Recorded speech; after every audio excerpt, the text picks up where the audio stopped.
వాళ్ళకి సువార్త చెప్తూ వాళ్ళకి కరపత్రికలు ఇచ్చేశాడు. చాలా ఆనందంగా సేవ చేసేసి అయిపోయింది. మళ్ళీ పార్క్కి వచ్చాడు, అలిసిపోయాడు, నిద్రపోయాడు. లేచిన తర్వాత అర్థమైంది ఆయనకి,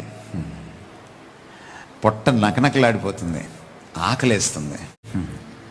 జోబు తోడుకుంటే అందులో డబ్బులు లేవు. అప్పుడు జ్ఞాపకం వచ్చింది, ఆ ఉన్న 4 పావులాలు దానికోసం ఖర్చు పెట్టాడని.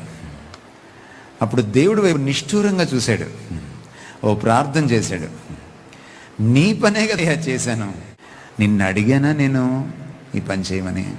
అదేంటి ప్రభు, నీ పనే కదా. నా పనే, నేను అప్పగిస్తే చేయాలి నువ్వు. ఆ రోజు నుంచి చనిపోయే వరకు ఏ పని చేయాలన్నా మోకరించి ప్రభు చెప్పాకే చేసేవాడు. మై ఫ్రెండ్స్, మంచి పని చేయడం సేవ కాదు, ఆయన చిత్తానికి శిరస వహించాం.